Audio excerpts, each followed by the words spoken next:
Hi ಎಲ್ರಿಗೂ ನಮಸ್ಕಾರ. ನಾನು 16 ಸೋಮವಾರ ವ್ರತದ ಬಗ್ಗೆ ವಿಡಿಯೋನ ಹಾಕಿದ್ದೆ. ಎಲ್ಲರೂ ಕೇಳ್ತಾ ಇದ್ರಿ ಪೂಜೆಯನ್ನು ಹೇಗೆ ಮಾಡಬೇಕು, ಯಾವ ದಿನದಿಂದ ಶುರು ಮಾಡಬೇಕು ಅಂತ.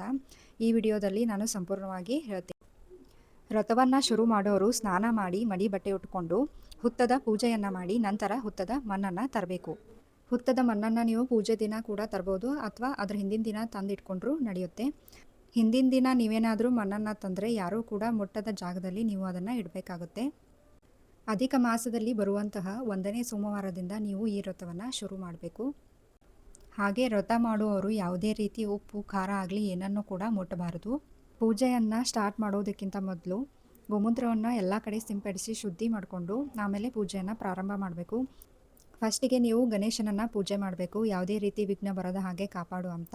ಆಮೇಲೆ ಪಾರ್ವತಿ ಪರಮೇಶ್ವರ ಫೋಟೋ ಇಟ್ಟು ಕುಂಕುಮ ಹಾಗೆ ಅರಶಿನ ಹಚ್ಚಿ ಹೂವು ಹಾರ ಎಲ್ಲವನ್ನು ಹಾಕಿ ಪ್ರತಿ ಸೋಮವಾರ 4 ಲಿಂಗಗಳನ್ನು ಮಾಡಬೇಕಾಗುತ್ತೆ. ಲಿಂಗಗಳನ್ನು ಮಾಡಿ ಆದಮೇಲೆ 16 ಸೋಮವಾರದ ಪುಸ್ತಕವನ್ನು ಓದಬೇಕು.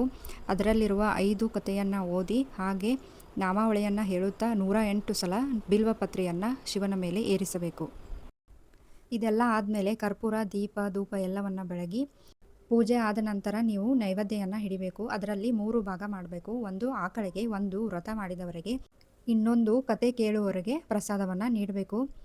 ವ್ರತ ಮಾಡಿದವರು ಆಕಳಿಗೆ ಪೂಜೆ ಮಾಡಿ ನೈವೇದ್ಯವನ್ನು ತಿನ್ನಿಸಿ ಹಾಗೆ ಮನೆಗೆ ಬಂದು ತಾವು ಕೂಡ ಪ್ರಸಾದವನ್ನು ಸೇವಿಸಬಹುದು ಮತ್ತು ನೀರನ್ನು ಕೂಡ ಕುಡಿಬಹುದು.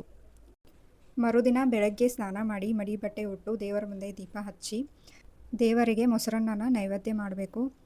ಅನ್ನದಲ್ಲಿ ಯಾವುದೇ ರೀತಿ ಉಪ್ಪನ್ನು ಹಾಕಬಾರ್ದು. ಹಾಗೆ ಆ ಮೊಸರನ್ನನ ನೀವು ಎಡಗೈಯಿಂದ ಸೇವಿಸಬೇಕು. ಆಮೇಲೆ ನೀವು ಪೂಜೆಯನ್ನು ಇಳಿಸಬಹುದು.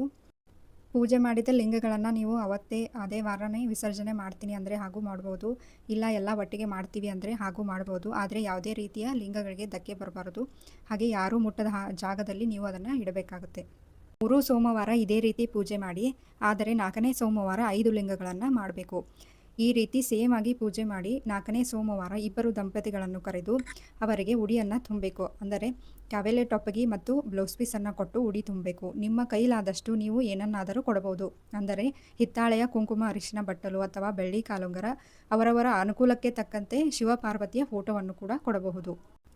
ಅಧಿಕ ಮಾಸದಲ್ಲಿ ವ್ರತವನ್ನು ಹಿಡಿದರೆ 4 ಸೋಮವಾರದ ವ್ರತ ಮಾಡಬೇಕು. ಶ್ರಾವಣ ಮಾಸದಲ್ಲಿ ವ್ರತ ಮಾಡ್ತೀನಿ ಅಂದರೆ 16 ಸೋಮವಾರದ ವ್ರತ ಮಾಡಬೇಕು. ಅಂದರೆ ಶ್ರಾವಣ ಮಾಸದಲ್ಲಿ ಬರುವಂತಹ 1ನೇ ಸೋಮವಾರದಿಂದ ಶುರು ಮಾಡಬೇಕು.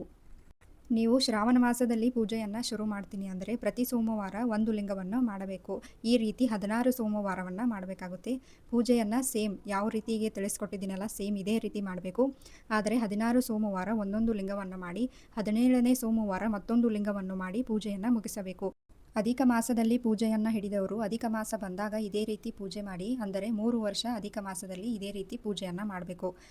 ಶ್ರಾವಣ ಮಾಸದಲ್ಲಿ ಪೂಜೆಯನ್ನು ಮಾಡೋರು ಶ್ರಾವಣ ಮಾಸ ಬಂದಾಗ ಇದೇ ರೀತಿ 3 ವರ್ಷ ಪೂಜೆ ಮಾಡಬೇಕು. 1ನೇ ವರ್ಷ ಅಥವಾ 2ನೇ ವರ್ಷ ವ್ರತ ಮಾಡಿದಾಗ ಇಬ್ಬರು ದಂಪತಿಗಳನ್ನು ಕರೆದು ಉಣಿಸಿದರೆ ನಡೆಯುತ್ತೆ. ಆದರೆ 3ನೇ ವರ್ಷ ನೀವು ಕಂಪಲ್ಸರಿ 16 ಜೋಡಿಗಳನ್ನು ಉಣಿಸಬೇಕು. ನಿಮಗೆ ಈ ವ್ರತದ ಬಗ್ಗೆ ಇನ್ನೂ ಏನಾದರೂ ಡೌಟ್ ಇದ್ದರೆ ಕೇಳ್ಬೋದು, ಅದನ್ನು ನಾನು ಖಂಡಿತವಾಗಿ ತಿಳಿಸ್ತೀನಿ. ಹಾಗೆ ಈ ವ್ರತದಲ್ಲಿ ಮಾಡುವ ಪ್ರಸಾದವನ್ನು ಹೇಗೆ ಮಾಡೋದು ಅಂತ ತಿಳಿಸ್ಬೇಕು ಅಂದರೆ ಕಮೆಂಟ್ ಮಾಡಿ, ಅದನ್ನು ಕೂಡ ಸಪ್ರೇಟಾಗಿ ವಿಡಿಯೋ ಮಾಡಿ ಹಾಕ್ತೀನಿ. ನಿಮಗೆ ಯಾವುದೇ ರೀತಿ ಕಷ್ಟ ಇದ್ದರೂ ಶಿವನಲ್ಲಿ ಬೇಡಿಕೊಂಡು ಈ ವ್ರತವನ್ನು ಭಕ್ತಿಯಿಂದ ಮಾಡೋದ್ರಿಂದ ನಿಮ್ಮ ಕಷ್ಟಗಳೆಲ್ಲ ದೂರ ಆಗುತ್ತೆ. ಹಾಗೆ ನನಗೆ ತಿಳಿದ ಹಾಗೆ ಎಲ್ಲವನ್ನು ಹೇಳೋದಕ್ಕೆ ಪ್ರಯತ್ನ ಮಾಡಿದ್ದೀನಿ. ನಿಮಗೆ ಈ ವಿಡಿಯೋ ಇಷ್ಟ ಆಗಿದ್ದರೆ ಲೈಕ್ ಮಾಡಿ, ಶೇರ್ ಮಾಡಿ, ಹಾಗೆ ಫಾಲೋ ಮಾಡೋದನ್ನು ಮರಿಬೇಡಿ. ನಮಸ್ಕಾರ.